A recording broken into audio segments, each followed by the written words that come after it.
मैं अभी-अभी अपने भाई के साथ उस अमीर परिवार में दाखिल हुआ था। तभी मैंने नकली यंग मास्टर को छत की बल्ली से अपनी गर्दन के सहारे झूलते हुए देखा। आसपास खड़े लोग कुछ समझ पाते उससे पहले ही मैं आगे बढ़ा और गुस्से में चिल्लाया, तुम्हारी हिम्मत कैसे हुई? किसने सिखाया तुम्हें घर के अंदर झूला झूलना? मेरा बेहद खतरनाक भाई तुरंत मेरी बात समझ गया। उसने बिना देर किए फिसलते हुए जोरदार टैकल मारा, नकली यंग मास्टर को स्टूल से लात मारकर नीचे गिरा दिया। वह धड़ाम से जमीन पर जा गिरा और पूरी तरह हक्का-बक्का रह गया। उसे शायद पता नहीं था कि मैं और मेरा भाई अनाथालय के सबसे बड़े सिरदर्द थे। मैं जुबान से लोगों को रुला देता था और मेरा भाई हाथों से लोगों की अकड़ निकाल देता था। अनाथालय में कोई भी हमसे पंगा लेने की हिम्मत नहीं करता था। यहाँ तक कि गेट पर बैठा कुत्ता भी हमें देखकर दीवार से चिपक जाता था। लेकिन जब हम 8 साल के थे, अनाथालय की मैडम एक अमीर दंपति को लेकर आई। उन्होंने बताया कि मेरा भाई असल में सबसे अमीर लियू परिवार का खोया हुआ बेटा है। जैसे ही वे उसे अपने साथ ले जाने लगे, मेरा भाई जिद पर अड़ गया, अगर फैन नहीं जाएगा तो मैं भी नहीं जाऊंगा। मैं तुरंत आगे बढ़ा और मासूम सी मुस्कान के साथ बोला, नमस्ते अंकल आंटी, मैं अनाथालय का सबसे शरीफ और आज्ञाकारी बच्चा हूँ। मुझे गोद लेकर आपको कभी पछताना नहीं पड़ेगा। पास खड़े डायरेक्टर के चेहरे की नसें फड़क उठी। उन्हें डर था कि अगर हम दोनों यहीं रह गए तो अनाथालय का बचना मुश्किल हो जाएगा। इसलिए उन्होंने आंख बंद करके झूठ बोल दिया, जी हाँ, mister and misses Liu, Fan और शियाओ जे हमारे सबसे अच्छे बच्चे हैं। दोनों एक दूसरे के बिना रह ही नहीं सकते। क्यों ना आप दोनों को साथ ले जाएं। अमीर दंपति थोड़े हिचकिचाए। एक और बच्चे को पालना मुश्किल नहीं है, लेकिन हमारे घर पहले से ही एक गोद लिया हुआ बेटा है। मैं और मेरा भाई तुरंत समझ गए कि यही नकली यंग मास्टर होगा। मैंने मन ही मन ठान लिया, अपने भाई को अकेले उस घर में कभी नहीं जाने दूंगा। अगर वो नकली लड़का दोखला निकला तो मैं तुरंत दुखी चेहरा बनाकर बोला, अंकल आंटी, अगर मैं नई जगह अकेला गया तो मैं डिप्रेशन में चला जाऊंगा, शायद खुद को नुकसान भी पहुंचा दूं। मेरा भाई भी तुरंत रोने लगा, अगर आपने इसे नहीं अपनाया तो मैं आज रात आपके घर के बाहर फांसी लगा लूंगा। ये सुनते ही दोनों घबरा गए और तुरंत मान गए। मिसेज लियू ने मेरी तरफ देखा, ठीक है, हम तुम्हें भी साथ ले जाएंगे, लेकिन घर में हमारा एक और बेटा भी है। मैं मुस्कुराकर बोला, चिंता मत कीजिए माँ, मैं उसे बहुत अच्छे से रहूंगा। ये सुनकर अनाथालय के डायरेक्टर इतने भावुक हो गए कि उनकी आंखों में आंसू आ गए। असल में वो खुशी के आंसू थे कि आखिरकार दो आफतें उनके सिर से जा रही थीं। सारा कागजी काम पूरा होने के बाद मैंने अपने भाई से कहा, वाह भाई, तू तो बड़ा वफादार निकला, अमीर बनने का सपना नहीं भूला। उसने आंखें घुमाई। मैं डर रहा था कि मेरे जाने के बाद तेरी जुबान किसी दिन तुझे पेटवा देगी। मैं हंस पड़ा, थैंक यू डैडी। फिर मैंने धीरे से कहा, वैसे वो नकली यंग मास्टर आज आया ही नहीं। 80%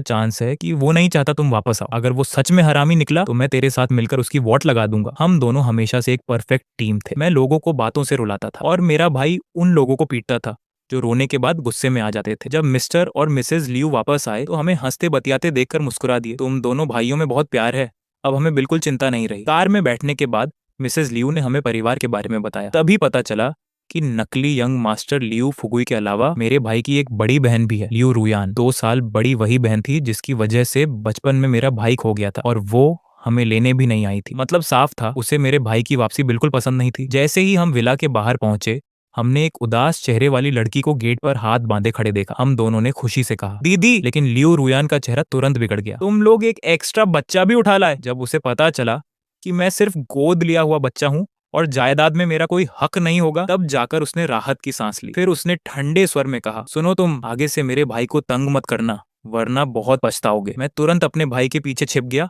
और डरने का नाटक करते हुए बोला, फैन दीदी इतनी पक्षपाती क्यों है? अगर उस समय इन्होंने भी तुम्हारी ऐसे ही रक्षा की होती तो तुम्हें अनाथालय में इतने साल तक दुख नहीं सहने पड़ते। जैसा मैंने सोचा था, अमीर दंपति के चेहरे तुरंत उतर गए। मैंने चुपके से अपने भाई की कमर में चुटकी काटी। वो तुरंत समझ गया और रोने का अभिनय करने लगा। अगर दीदी मुझे पसंद नहीं करती तो मैं वापस अनाथालय चला जाता हूँ। शियाओ, चलो। फादर लियू घबरा गए। उन्होंने गुस्से में लियू रुयान को जोरदार थप्पड़ मार दिया। नालायक, क्या ऐसे अपने भाई का स्वागत करती हो? हटो सामने से। लियू रुयान ने गाल पकड़ लिया और गुस्से से हमें घूरने लगी, लेकिन कुछ कहने की हिम्मत नहीं हुई। मैं और मेरा भाई एक दूसरे को देखकर मुस्कुराए। पहला राउंड हमारी जीत। लेकिन जैसे ही हम घर के अंदर गए, हमने देखा कि नकली यंग मास्टर लियू फुगुई स्टूल पर खड़ा होकर रो रहा था और फांसी लगाने का नाटक कर रहा था। मैंने मन ही मन कहा, ओहो, ये तो सेल्फ हार्म वाला ड्रामा है। किसी के कुछ समझने से पहले ही मैं आगे बढ़ा और चिल्लाया, तुम्हारी हिम्मत कैसे हुई? किसने कहा घर के अंदर झूला झूलने को? मेरा भाई तुरंत फिसलते हुए आगे आया और लियू फुगुई के साथ साथ स्टूल को भी लात मारकर गिरा दिया। रस्सी अभी उसके गले तक पहुंची भी नहीं थी कि वो धड़ाम से जमीन पर जा गिरा और दर्द से चिल्लाने लगा। पूरा परिवार दौड़कर उसके पास पहुंचा। जब सबने छत से लटकती रस्सी और उसके पैरों के नीचे पड़ा स्टूल देखा तो सब घबरा गए। फुगुई, ये तुम क्या कर रहे थे? लियू फुगुई आंसू भरी आंखों से मेरे भाई लियू यीफान को देखने लगा। ये सब मेरी गलती है, मैंने इतने साल तुम्हारी पहचान छीन ली, तुम्हें इतना दुख सहना पड़ा, मैं अपनी जान देकर इसकी भरपाई करूंगा। फिर उसने रोते हुए कहा, भाई मम्मी पापा को दोष मत देना, आगे से उनका ख्याल रखना। मदर लियू तुरंत उसे गले लगाकर रोने लगी। पागल बच्चे, ऐसी बातें मत करो, तुम भी हमारे अपने बेटे जैसे ही हो। उधर लियू रुयान हमें घूरते हुए बोली, इसमें फुगुई की कोई गलती नहीं है, मैं देखती हूँ कौन उसे दोष देता है। लियू फुगुई और जोर जोर से रोने लगा, लेकिन उसकी आंखों में साफ उकसावा था। मैं मन ही मन बोला, क्या जबरदस्त ग्रीन टी ड्रामेबाज है ये, वो हमारे बीच फूट डालना चाहता था, लेकिन मैं चुप रहने वालों में से नहीं था। मैं आगे बढ़ा और अपनी जहरीली जुबान चालू कर दी। ओह, तो ये गोद लिया हुआ छोटा भाई है, सॉरी, मुझे लगा कोई बदतमीज इंसान घर के अंदर झूला झूल रहा है। फिर मैंने मासूम चेहरा बनाकर कहा, अरे भाई, कोई क्रिस्टल झूमर से फांसी लगाता है क्या, ऊपर से ऐसी गांठ बांधी जो एक झटके में खुल जाए। मैंने छत की तरफ देखकर कहा, अगर तुम नहीं भी गिरते तो झूमर टूटकर किसी और के ऊपर गिर सकता था। कितना खतरनाक था ये। फिर मुस्कुराकर बोला, अच्छा हुआ मैंने समय पर एक्शन लिया, मेरा मतलब समय पर लात मारी। सबने ऊपर देखा और पाया कि मैं सही कह रहा था। फादर लियू का चेहरा तुरंत काला पड़ गया। बकवास बंद करो, अगर तुम्हारे भाई को चोट लग जाती तो। दोनों चालें फेल होने के बाद भी लियू फुगुई रोते हुए बोला, सॉरी भाई, मैं बस अपनी गलती सुधारना चाहता था। मैं तुरंत बोला, भाई तुम गलत इंसान से माफी मांग रहे हो, मैं तुम्हारा गोद लिया हुआ बड़ा भाई हूँ, जिससे माफी मांगनी चाहिए वो ये है। मैंने अपने दोस्त यानी भाई को आगे धकेला। चलो अब ठीक से माफी मांगो। तभी लियू रुयान गुस्से से लियू फुगुई के सामने खड़ी हो गई। डैड, फुगुई ने ये सब सिर्फ अपनी गलती सुधारने के लिए किया था, असल में लियू यीफान और लियू जाय ने जानबूझकर उसे गिराया है। फिर उसने तिरस्कार से कहा, इन दोनों में बिल्कुल तमीज नहीं है। उसकी बात सुनते ही मेरा गुस्सा फट पड़ा। देखो, मुझे कुछ भी बोल लो, लेकिन मेरे भाई को मत घसीटो। मैंने ताना मारते हुए कहा, दीदी मुझे पता है कि आप अपने प्यारे भाई पर जान छिड़कती हो, लेकिन इसका मतलब ये नहीं कि कुछ भी बक दो। फिर मैंने उसकी आंखों में देखते हुए कहा, फैन फैन में तमीज नहीं है, वो इसलिए क्योंकि बचपन में तुमने उसे खो दिया था। असल गुनहगार तुम हो और अब तुम ही उसे बदतमीज कह रही हो। मैं रुका भी नहीं। वाह क्या लॉजिक है तुम्हारा, लगता है दिमाग सीधे किसी और जगह से जुड़ा हुआ है। मेरी लगातार बकचोदी सुनकर पूरा घर शांत हो गया। जब लियू रुयान को समझ आया कि मैंने अभी अभी उसकी कैसी बेइज्जती की है, तो उसका चेहरा गुस्से से लाल हो गया, उसकी आवाज गुस्से से कांप गई। तुम्हारी हिम्मत कैसे हुई मुझे डांटने की? मैं तुरंत बोला, क्यों, तुम्हें डांट नहीं सकता क्या? अभी तो मैं इस बूढ़े नकली सांप को भी सुनाने वाला हूँ। फिर मैंने लियू फुगुई की तरफ उंगली दिखाकर कहा, ड्रामा करना बंद करो, कूड़ेदान में भी तुमसे कम कचरा होता है। मैंने ताना मारा, अभी तो कह रहे थे कि बीमारी की वजह से कमरे में आराम कर रहे हो, लेकिन जो ताकत तुमने फांसी वाला शो करते समय दिखाई वो तो बिल्कुल बीमार इंसान जैसी नहीं लगी। मेरी बात सुनकर लियू फुगुई का चेहरा सफेद पड़ गया। तुम मैंने तुरंत काटते हुए कहा, अगर हकलाते हो तो अस्पताल जाओ,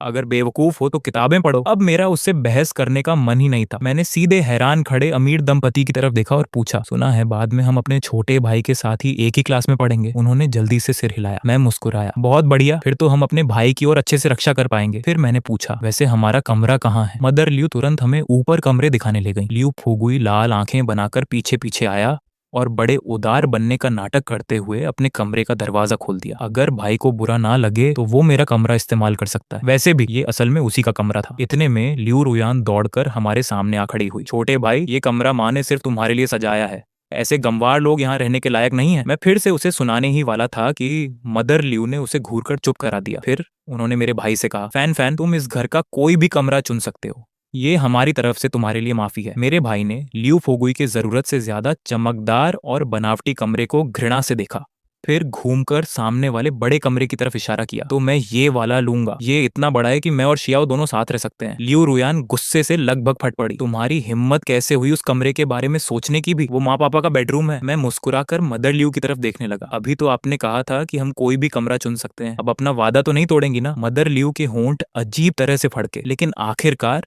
उन्होंने मजबूरी में सिर हिला दिया। मैं खुशी से बोला, बहुत बढ़िया, पूरे दिन कार में बैठकर मैं तो थक गया हूँ। माँ, आप भी जाकर आराम कर लीजिए। अगले एक हफ्ते तक मैं और मेरा भाई पागलों की तरह शॉपिंग करते रहे। 8 साल तक हमने गरीबी और तकलीफ झेली थी। अब पहली बार बिना प्राइस टैग देखे सामान खरीदने का मजा मिल रहा था। इतना सामान खरीद लिया कि घर लाने के लिए कई चक्कर लगाने पड़े। हर बार जब लियू फुगुई हमें पैसे उड़ाने पर ताने मारता, मैं अपनी तेज जुबान से उसकी बोलती बंद कर देता। जब बहस में वो हमसे जीत नहीं पाया तो उसने छोटी छोटी गंदी चालें चलनी शुरू कर दी। पहले दिन उसने कमजोर बनने का नाटक किया और ऊपर से फूलदान गिराकर हमें मारने की कोशिश की, लेकिन मेरे भाई ने उसे एक हाथ से ही पकड़ लिया। अगले दिन उसने चुपके से अपनी हीरे वाली घड़ी हमारे तकिए के नीचे छिपा दी और पूरे परिवार को बुलाकर हमें चोर साबित करने आया। लेकिन मैंने तुरंत सिक्योरिटी फुटेज निकाल दी जिसमें साफ दिख रहा था कि वो खुद हमारे कमरे में घुसा था। आखिर में उसे रोने का नाटक करते हुए कहना पड़ा, मैं तो बस उन्हें सरप्राइज देना चाहता था। जब गंदी चालों और बातों से भी वो हमें हरा नहीं पाया तो कुछ समय के लिए सीधा बनने लगा। लेकिन हम दोनों जानते थे कि वो कुछ बड़ा प्लान कर रहा है। और सच में 1 महीने बाद स्कूल की क्लास मीटिंग में उसने लाल आंखें बनाकर सबके सामने हमारा परिचय कराया। ये मेरे नए बड़े भाई हैं जिन्हें मेरे माता पिता अनाथालय से लेकर आए हैं। उसकी बात ऐसे लग रही थी जैसे हम ही नकली गोद लिए हुए बेटे हों। पूरी क्लास उसे सहानुभूति से देखने लगी। क्या अमीर परिवार इतना लापरवाह होता है? कहीं से भी 2 लड़कों को उठा लाए। बेचारा ल्यू फुगुई। मैं मुस्कुराया और अपने भाई से डीएनए रिपोर्ट निकालने को कहा। फिर मैंने ताली बजाते हुए कहा, वाह छोटे भाई, क्या मजेदार बात कही तुमने। मैंने उसकी तरफ देखकर कहा, 8 साल तक किसी और की जगह पर कब्जा करके बैठे रहे और अब खुद ही पीड़ित बनने का नाटक कर रहे हो। फिर मैं पूरी क्लास की तरफ मुड़ा, सुनिए सब लोग, मैं ल्यू परिवार के असली यंग मास्टर ल्यू यीफान का भाई हूँ और मैं खुद भी ल्यू परिवार का गोद लिया हुआ बेटा हूँ। मैंने हंसते हुए कहा, उन्होंने मुझे इसलिए नहीं अपनाया क्योंकि उनके पास बहुत पैसा है। उन्होंने मुझे इसलिए साथ रखा क्योंकि उन्हें डर था कि कुछ लोग मेरे भाई को तंग करेंगे। फिर मैंने ल्यू फुगुई की तरफ देखकर मुस्कुराया। जैसे आज हुआ, पूरी क्लास अचानक शांत हो गई। अब सब ल्यू फुगुई को घृणा से देख रहे थे। ये तो खुद चोर होकर चोर चोर चिल्ला रहा है। सच में कितना घटिया इंसान है। वो हर दिन ऐसे बर्ताव करता था जैसे वही इस घर का असली यंग मास्टर हो। लेकिन आखिर में पता चला कि वो तो पूरा का पूरा नकली निकला। सबके मजाक और तानों ने ल्यू फुगुई को ऐसा महसूस कराया जैसे कोई उसके चेहरे पर थप्पड़ मार रहा हो। वो गुस्से और शर्म से जल उठा था। उसकी हालत ऐसी हो गई कि वहीं खड़े खड़े रो पड़े। उस घटना के बाद पूरे स्कूल में उसकी पहचान नकली बेचारा यंग मास्टर के नाम से होने लगी। खुद को साबित करने के लिए उसने पियानो और लोक नृत्य सीखना शुरू कर दिया। उसे उम्मीद थी कि वो अपनी शालीनता और स्टाइल से हम दोनों को पीछे छोड़ देगा। उधर मैंने एक प्रोफेशनल से कॉमेडी और क्रॉस टॉक सीखना शुरू कर दिया और मेरे भाई ने सीधे सैंड और ताइची की क्लास ज्वाइन कर ली। हम दोनों ने अपनी अपनी ताकत को पूरी तरह इस्तेमाल किया। अगले कुछ सालों तक ल्यू फुगुई का हमें पीछे छोड़ने का सपना कभी पूरा नहीं हुआ। हर स्कूल फंक्शन में मेरी स्टैंड अप कॉमेडी और मेरे भाई का सीने पर पत्थर तोड़ने वाला स्टंट उसकी परफॉर्मेंस को फीका बना देता था। स्कूल में मेरी मजेदार बातों और तेज दिमाग की वजह से मेरी जबरदस्त फैन फॉलोइंग बन गई और मेरे भाई ने अपनी मार्शल आर्ट स्किल्स से कई लोगों की मदद की। हमारे आने के बाद पूरे स्कूल का माहौल पहले से बेहतर होता गया। बुलिंग और लड़ाइयाँ लगभग खत्म हो गईं। जो 2 लड़के पहले पूरे स्कूल के सिर दर्द थे, वही 16 साल की उम्र तक सबके पसंदीदा और सम्मानित इंसान बन गए। अमीर दंपति भी हमें धीरे धीरे ज्यादा पसंद करने लगे। इसीलिए उन्होंने प्रेस कॉन्फ्रेंस करके आधिकारिक तौर पर दुनिया के सामने हमारे अस्तित्व की घोषणा कर दी। फैन के एडल्ट होने की सेरेमनी में हमें उसे कुछ शेयर देने चाहिए। आखिर वो हमारा असली बेटा है हुआ। पिछले 2 सालों में हमारी कंपनी को प्रतियोगियों की वजह से भारी नुकसान हुआ है। हमें हालात संभालने के लिए तुरंत एक बिजनेस मैरिज अलायंस की जरूरत है। खुशकिस्मती से बाई परिवार की इकलौती बेटी हमारे बेटों से मिलने के लिए तैयार हो गई है। अब देखना ये है कि किसकी किस्मत में वो लिखी है। ल्यू फुगुई ने उनकी ये बातचीत छुपकर सुन ली। उसने अपनी मुट्ठियां कस लीं और उसके चेहरे पर एक खतरनाक मुस्कान उभर आई, जैसे उसने कोई बड़ा फैसला कर लिया हो। अगले 2 सालों में ल्यू फुगुई और ल्यू रुयान पूरी तरह बदले हुए नजर आने लगे। उन्होंने न सिर्फ हमसे लड़ना बंद कर दिया बल्कि खुद आगे बढ़कर हमारे साथ अच्छा व्यवहार करने लगे। ल्यू रुयान तो यहाँ तक कहने लगी कि कॉलेज में दाखिला लेने के बाद वो मेरे भाई को फैमिली बिजनेस सिखाएगी। और ल्यू फुगुई हर समय एक आज्ञाकारी छोटे भाई की तरह व्यवहार करता रहा। वो हर तरीके से हमें खुश करने की कोशिश करता था। हमारे 18वें जन्मदिन पर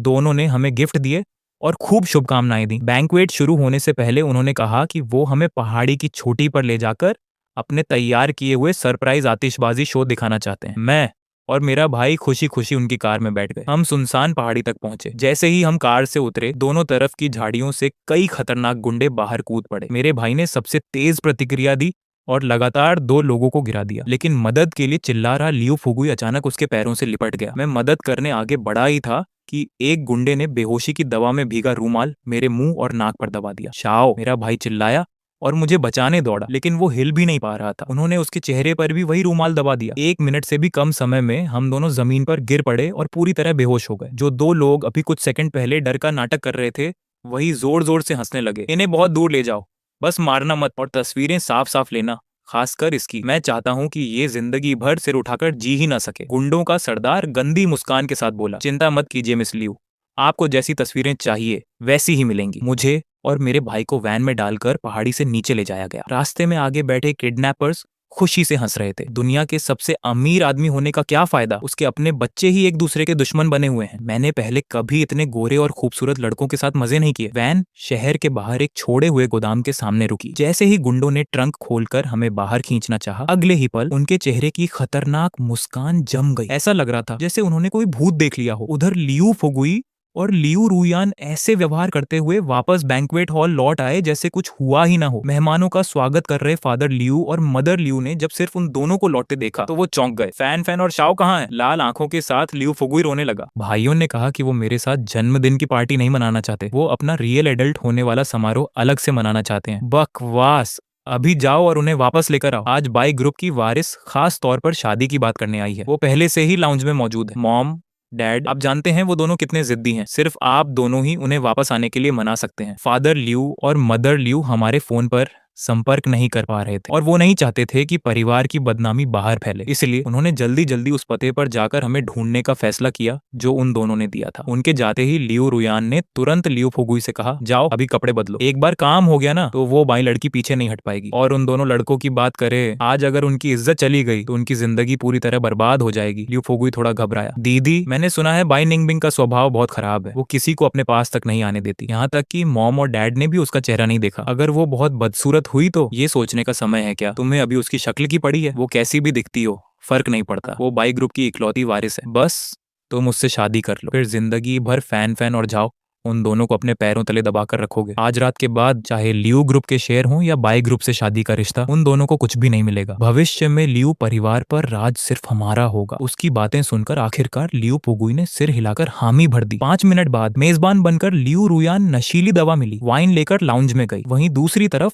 वेटर के भेष में लियू फुगुई पूरे समय दरवाजे के बाहर इंतजार करता रहा। जैसे ही अंदर से किसी ने उसे बुलाया, वो खुशी खुशी दोनों बॉडीगार्ड्स के सामने से अंदर चला गया। कुछ ही देर बाद लाउंज से शर्मनाक और अजीब आवाजें आने लगी। उधर फादर लियू और मदर लियू अभी गेट से बाहर ही निकले थे कि उनकी मुलाकात मुझसे और मेरे भाई से हो गई, जो जल्दी जल्दी वापस लौट रहे थे। फैन फैन, जाओ जे, तुम दोनों वापस कैसे आ गए? जब उन्हें हमारे साथ हुई घटना के बारे में पता चला तो वो गुस्से से फट पड़े। उन दोनों की इतनी हिम्मत, मैं आज उन्हें अच्छा सबक सिखाऊंगा। हमें वापस लेकर जब वो बैंक्वेट हॉल पहुंचे तो उन्हें लियू रुयान और लियू फुगुई कहीं दिखाई नहीं दिए। उसी समय अचानक लाउंज की तरफ से लियू फुगुई की जोरदार चीख सुनाई दी। उस चीख ने पूरे बैंक्वेट हॉल को हिला दिया और सभी लोग घबराकर लाउंज की ओर दौड़ पड़े। अंदर क्या हो रहा है मुझे नहीं पता, क्या हमें अंदर जाकर देखना चाहिए? सब लोग चर्चा कर ही रहे थे कि मॉम और डैड लियू हमें साथ लेकर भीड़ चीरते हुए लाउंज के दरवाजे तक पहुंच गए। वहां पहुंचकर वो दंग रह गए। बाई निंगबिंग के दोनों बॉडीगार्ड गायब थे। क्या बाई परिवार की बेटी खतरे में है? बाई परिवार हमेशा अपनी बेटी को बेहद संभाल कर रखता था। उसे आज यहाँ आने के लिए मनाने में ही उन्हें पूरे 2 साल लग गए थे। इसीलिए उन्होंने बाई निंगबिंग को बॉडीगार्ड्स के साथ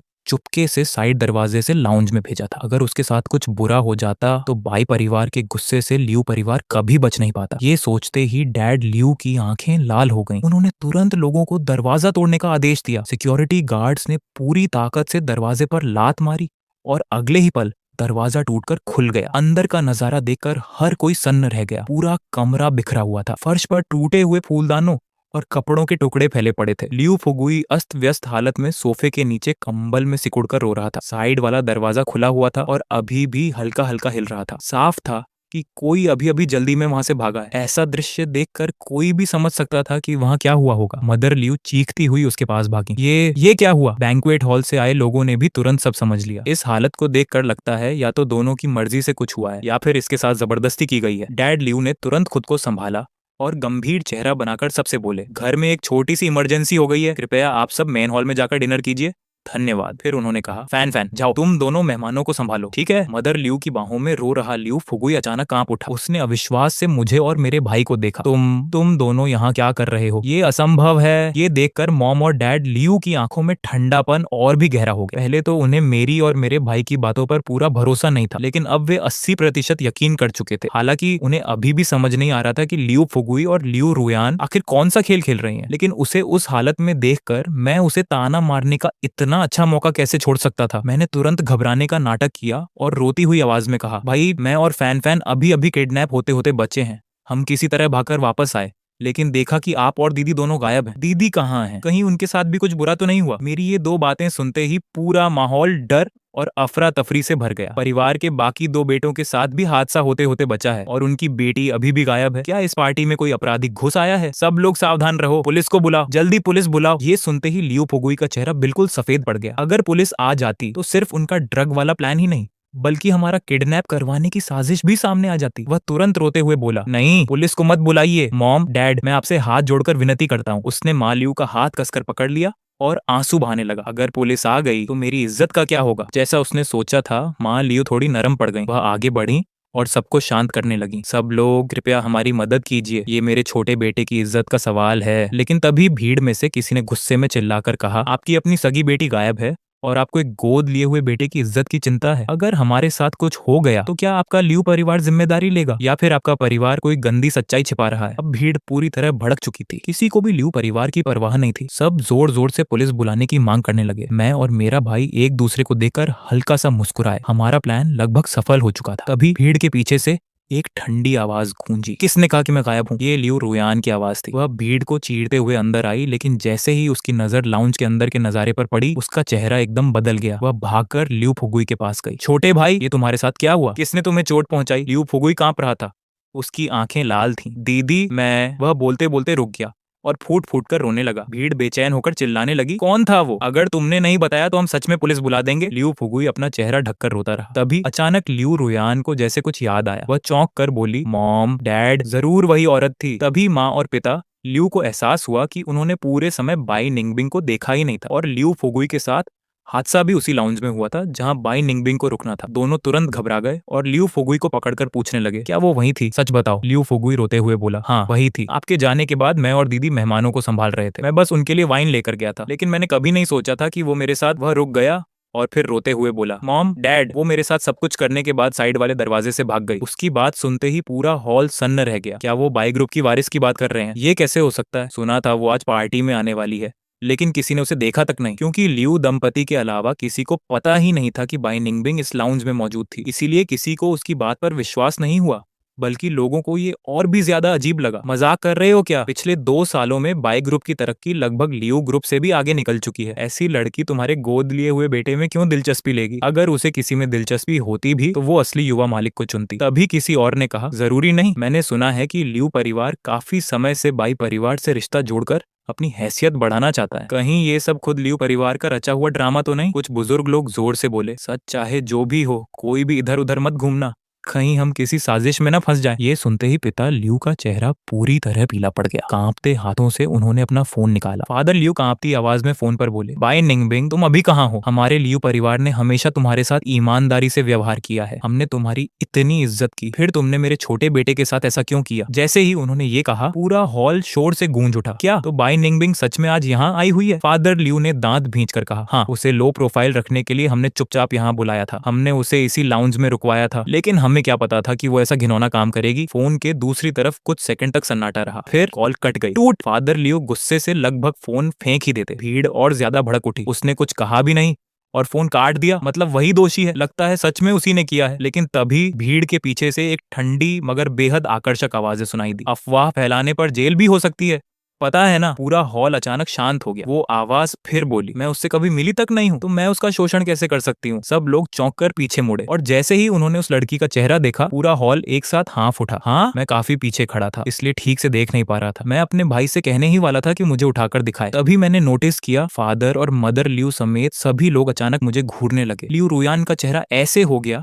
जैसे उसने भूत देख लिया हो। बाई निंगबिंग, एक बेहद खूबसूरत लड़की, भीड़ के बीच से धीरे धीरे आगे आई। उसका दबदबा इतना जबरदस्त था कि लोग खुद ब खुद रास्ता छोड़ते जा रहे थे। और जैसे ही मैंने उसका चेहरा साफ देखा, मैं भी जम गया। उसका चेहरा मुझसे 70% मिलता था। ओह तेरी! मेरे भाई की आंखें फटी रह गईं। शाओजे, ये तो बिल्कुल तुम्हारी तरह दिखती है। ऐसा लग रहा है जैसे तुम दोनों एक ही सांचे में ढले हो। मेरा मुंह खुला रह गया। मैं बस उसे घूरता रह गया। तभी लियू रुयान पागलों की तरह चीखी, मुझे लगा तुम जा चुकी हो, तुम वापस क्यों आई? लेकिन बाई निंगबिंग ने उसकी तरफ देखा तक नहीं। वो सीधे मेरी मेरी तरफ आई और हल्की मुस्कान के साथ बोली, छोटे भाई, आखिरकार मैं तुम्हें ढूंढ ही लाई। मैं और मेरा भाई दोनों लगभग गिर ही पड़े। बाहर खड़ी भीड़ में फिर विस्फोट हो गया। क्या भाई बहन? लेकिन भाई, परिवार में तो सिर्फ एक बेटी थी ना, ये छोटा भाई अचानक कहाँ से आ गया? मैं खुद भी हक्का बक्का था। मैंने धीरे से पूछा, मिस बाई, क्या आपको कोई गलत फहमी हुई है? बाई निंगबिंग मेरी तरफ देखते हुए नरमी से मुस्कुराई, नहीं, ये मेरा छोटा भाई ही है। इसके बाद उसने सबको सच्चाई बताई। 18 साल पहले मिसेज बाई ने सिर्फ एक बेटी को जन्म नहीं दिया था, उन्होंने जुड़वा बच्चों को जन्म दिया था, एक लड़का और एक लड़की। लेकिन अस्पताल की एक नर्स ने उस लड़के को बदल दिया और किसी को पता तक नहीं चला। बाद में चेयरमैन बाई अपनी पत्नी और बच्चों को लेकर विदेश चले गए और वहीं बिजनेस खड़ा किया। लेकिन 5 साल पहले जिस नकली बेटे को वो अपना असली बेटा समझते थे, वो गंभीर रूप से बीमार पड़ गया। उसी दौरान पता चला वो उनका जैविक बेटा था ही नहीं। अपने असली बेटे को ढूंढने के लिए पूरा बाई परिवार वापस चीन लौट आया। लेकिन नकली यंग मास्टर की हालत और बिगड़ती गई। हालांकि वो उनका असली बेटा नहीं था, फिर भी उन्होंने उसे 18 साल तक पाला था। इसलिए मिसेज बाई इलाज के लिए उसके साथ विदेश में ही रुक गईं, जबकि चेयरमैन बाई और बाई निंगबिंग चीन लौट आए और बिजनेस दोबारा शुरू किया। साथ ही वो लोग चुपचाप मुझे भी ढूंढते रहे। 2 साल पहले उन्हें आखिरकार एक सुराग मिला, लेकिन जब वो अनाथालय पहुंचे तब तक मुझे लियू परिवार गोद ले चुका था। बाई निंगबिंग ने प्राइवेट इन्वेस्टिगेटर से जांच करवाई और पता चला मैं बिल्कुल उसी की तरह दिखता हूँ। जब वो लोग मुझे सीधे वापस ले जाना चाहते थे, उसी समय लियू परिवार ने प्रेस कॉन्फ्रेंस करके मुझे अपना गोद लिया बेटा घोषित कर दिया। उस समय बाई और लियू परिवार बिजनेस में दुश्मन थे। मीडिया और मेरी सुरक्षा को ध्यान में रखते हुए चेयरमैन बाई और बाई निंगबिंग ने तुरंत मुझे वापस नहीं ले जाने का फैसला किया। इसके बजाय उन्होंने लियू परिवार की दोस्ती स्वीकार कर ली और धीरे धीरे दुश्मनी को साझेदारी में बदल दिया। इसलिए जब लियू परिवार ने शादी का रिश्ता भेजा, उन्होंने तुरंत हाँ कर दी। उनका असली प्लान था मेरे 18वें जन्मदिन की पार्टी में मुझे सबके सामने अपना छोटा भाई घोषित करना। लेकिन बाई निंगबिंग की आंखें अचानक बर्फ जैसी ठंडी हो गईं। हमें क्या पता था कि तुम्हारा गोद लिया बेटा और बेटी मुझे ही फंसाने की कोशिश करेंगे। उसने सीधे लियू रुयान की तरफ उंगली उठाई। लियू रुयान, तुमने लोगों को भेजकर मेरे छोटे भाई का अपहरण करवाने की कोशिश की और मुझे ड्रग देकर फंसाने की साजिश रची। मैं पहले ही पुलिस को कॉल कर चुकी हूँ। पूरा हॉल एक बार फिर दहल उठा। लियू रुयान का चेहरा राख की तरह सफेद पड़ गया। फादर और मदर लियू तो यकीन ही नहीं कर पा रहे थे। क्या यानयान फुगुई, तुम दोनों ने आखिर किया क्या है? मैं और मेरा भाई तुरंत जोर से बोले, हमने अभी आपको बताया तो था। इन्होंने कहा था कि हमें पहाड़ी पर आतिशबाजी दिखाने ले चलेंगे, लेकिन असल में ये लोग हमारा अपहरण करवाना चाहते थे। इसके बाद मैंने अपने पास छिपा हुआ छोटा सा कैमरा निकाला और उसमें रिकॉर्ड हुई वीडियो बैंक्वेट हॉल की बड़ी स्क्रीन पर चला दी। स्क्रीन पर लियू रुयान और लियू फुगुई की खतरनाक साजिश सबके सामने आ गई। किडनैपर्स के साथ उनकी बातचीत और जाते समय कही गई बातें सुनकर हर कोई उन्हें गालियां देने लगा। तभी वीडियो दूसरे सीन पर कट हुआ। अब स्क्रीन पर कार की डिक्की के अंदर से रिकॉर्ड हुई हिलती डुलती अंधेरी फुटेज दिखाई दे रही थी। मुख्य किडनैपर की सारी गंदी बातें सबके कानों में साफ साफ सुनाई दे रही थी। अब समझ आया, ये असली बेटी पूरी फैमिली की प्रॉपर्टी अकेले हड़पना चाहती है, इसीलिए इसने अपने ही छोटे भाई के साथ इतनी घटिया हरकत की। फादर लियू और मदर लियू ने लियू रुयान की तरफ गहरी निराशा भरी नजरों से देखा। नालायक लड़की, आज से हमारी कोई बेटी नहीं है। लियू रुयान अभी खुद को बचाने की कोशिश ही कर रही थी कि तभी भीड़ ने दोबारा स्क्रीन की तरफ देखकर हैरानी से सांस खींच ली। वीडियो में दिखा कि किडनैपर्स डिक्की का ढक्कन खोल रहे थे, लेकिन उनके चेहरों पर ऐसा डर था मानो उन्होंने कोई भूत देख लिया हो। उसी समय अंधेरी वीरान रात के माहौल में मेरी और मेरे दोस्त की डरावनी हंसी गूंज उठी। पूरा माहौल बेहद खौफनाक लग रहा था। किडनैपर्स कुछ समझ पाते उससे पहले ही मेरे दोस्त ने सामने वाले आदमी की पसलियों पर जोरदार कोहनी मारी। दूसरे किडनैपर को प्रतिक्रिया देने का मौका भी नहीं मिला। डिक्की पर रखा उसका हाथ मेरे दोस्त ने इतनी बुरी तरह मोड़ दिया कि वो चीख भी नहीं पाया और पीछे जाकर गिर पड़ा। वेयर हाउस के अंदर मौजूद बाकी 3 किडनैपर्स शोर सुनकर चाकू लेकर हमारी तरफ दौड़े। मैंने तुरंत पेपर स्प्रे निकाला और सीधे उनके चेहरों पर छिड़क दिया। तीनों दर्द से चीखते हुए अपनी आंखें पकड़कर नीचे झुक गए। उनके हाथों से चाकू जमीन पर गिर पड़े। मेरा दोस्त मौका देकर तुरंत आगे बढ़ा। 3 मिनट के अंदर ही उन सारे गुंडों को रस्सियों से कसकर बांध दिया गया। मैं एक तरफ खड़ा आराम से मोबाइल से वीडियो बना रहा था। इतनी घटिया स्किल लेकर भी लोगों का अपहरण करने चले थे। 5 निकम्मे मिलकर भी एक दिमाग नहीं चला पाए। बैंक्वेट हॉल में मौजूद लोग हमें ऐसे देख रहे थे जैसे हम कोई भूत हों। हे भगवान, ये दोनों सिर्फ 18 साल के हैं, इतने खतरनाक तरीके से ताकतवर कैसे हो सकते हैं? पास खड़ी बाई निंगबिंग हल्का सा मुस्कुराई और सबको सच्चाई बताई। असल में जब उसे लियू रुयान और लियू फुगुई की इस खतरनाक चाल का पता चला तो उसने तय कर लिया कि वो एक ही बार में सबको पकड़वाएगी। उन किडनैपर्स को दोपहर के खाने में पहले ही दवा दी जा चुकी थी। इसी वजह से उनकी प्रतिक्रिया इतनी धीमी थी और उनकी लड़ाई की ताकत भी पहले जैसी नहीं रही। यहाँ तक कि उनके चाकू और बेहोशी की दवाइयां भी पहले ही नकली सामान और सलाइन से बदल दी गई थी। इसीलिए मैं और मेरा दोस्त इतनी आसानी से पलटवार कर पाए। तभी मुझे और मेरे दोस्त को समझ आया कि आखिर पूरा मामला क्या था। हम दोनों को लगता था कि जब हम साथ हों तो हमें कोई हरा ही नहीं सकता। तभी बाइंडिंग बिंग ने प्यार से मेरे सिर पर हाथ फेरा और अपनी जेब से एक यूएसबी ड्राइव निकालकर फादर लियू को दे दी। उसमें लियू रुयान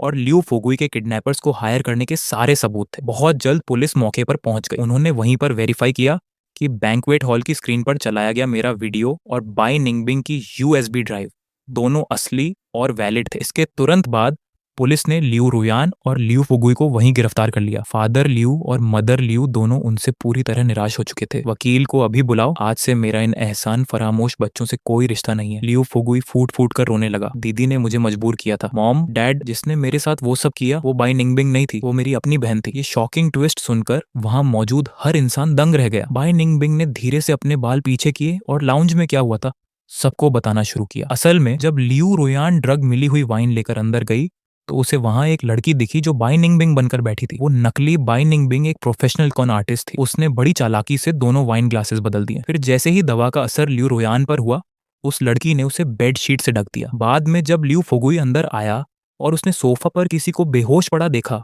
तो उसे लगा कि उनकी योजना काम कर गई है। वो खुशी खुशी उस पर टूट पड़ा, लेकिन असलियत में ड्रग के असर में लियू रुयान ने ही उसे नीचे दबा लिया था। जब तक उसे समझ आया कि कुछ गड़बड़ है तब तक बहुत देर हो चुकी थी। इसी वजह से उसकी इतनी डरावनी चीख निकली थी। जब लियू रुयान को होश आया तब तक वो पूरी तरह बाई निंगबिंग के जाल में फंस चुकी थी। इसीलिए जब सब लोग दरवाजा तोड़ने वाले थे उसने जल्दी से लियू फुगुई का मुंह बंद किया, उसे आगे क्या बोलना है ये समझाया और बैक डोर से भाग गई। बाई निंगबिंग, तुम बहुत घटिया हो। तुमने ही हमें ड्रग दिया, ये पूरा जाल तुमने बिछाया, तुमने ही किडनैपर्स को हायर किया। लियू रुयान गुस्से में चिल्लाई। बाई निंगबिंग शांत होकर जवाब देने ही वाली थी कि मैंने उसे रोक दिया। इससे बहस करने का क्या फायदा, अब देख मैं क्या करता हूँ। मैंने तुझे बहुत पहले कहा था कि तेरे दिमाग में भूसा भरा है, लेकिन तूने कभी माना ही नहीं। तू इस लायक भी नहीं कि मेरा भाई तुझे अपनी बहन कहे। तू तो जानवरों के बराबर भी नहीं है। नहीं, ये तो जानवरों की भी बेइज्जती होगी। तू तो बिल्कुल आवारा कुत्ते जैसी है। इतना गंद खा लिया है कि तेरा दिमाग ही बंद हो गया। मुझे तो डर है कि जेल में जाकर तू सोइंग मशीन तक नहीं चला पाएगी। और हाँ, मैंने सुना है जेल के कैदी तुम जैसे अमीर घर के गद्दारों को बहुत सताते हैं। तेरी ये नाजुक चमड़ी देखकर लगता है कि जेल में तू सबके पैरों तले रौंदी जाएगी। मेरी डांट सुनकर लियू रुयान लगभग बेहोश हो गई। वहीं लियू फुगुई पछतावे में रोता हुआ फादर और मदर लियू के पैरों में गिर पड़ा। मॉम, डैड, दीदी ने ही मुझे ये सब करने पर मजबूर किया। मैं भी विक्टिम हूँ, प्लीज मेरी मदद करो। लेकिन उसे नहीं पता था कि बड़े अमीर परिवारों में सबसे बड़ा पाप सिर्फ धोखा नहीं बल्कि स्कैंडल होता है। एक अडॉप्टेड सन होकर उसने बायोलॉजिकल डॉटर के साथ मिलकर परिवार के असली बेटे को लगभग मरवाने की कोशिश की थी और अब भी मदद मांग रहा था। ये तो फादर लियू की दया थी कि उन्होंने जेल में उसे पिटवाने के लिए लोग नहीं भेजे। बाद में पुलिस ने एड्रेस फॉलो करके उन किडनैपर्स को भी ढूंढ निकाला जिन्हें मेरे भाई ने रस्सियों से बांध रखा था। लियू फुगुई और लियू रुयान पर kidnapping, attempted murder, false accusation और फोर्स्ड इंडिसेंसी जैसे कई चार्जेस लगे। मल्टीपल क्राइम्स की वजह से दोनों को क्रमशः 8 और 10 साल की सजा सुनाई गई। इसके बाद मुझे भी ऑफिशियली बाय फैमिली ने अपना लिया। बिल्कुल मेरे भाई की तरह मैं भी असली यंग मास्टर बन गया। लियू कपल अब मेरे फॉस्टर पेरेंट्स नहीं बल्कि गॉड पेरेंट्स बन गए। साथ ही बाय ग्रुप और लियू ग्रुप के बीच लॉन्ग टर्म पार्टनरशिप भी हो गई। फादर लियू ने सारी इनहेरिटेंस राइट सिर्फ मेरे भाई को दे दी। फिर उन्होंने गहरी सांस लेकर कहा, किसने सोचा था कि अरेंज्ड मैरिज तो नहीं हो पाएगी, लेकिन तुम और शाओ जे की ब्रदरहुड की वजह से हमें हमेशा के लिए पार्टनरशिप मिल जाएगी। मैं हंस पड़ा। बिल्कुल, रोमांस कभी भी हमारी भाईचारे जितना भरोसेमंद नहीं हो सकता, वह हंसते हुए बोला।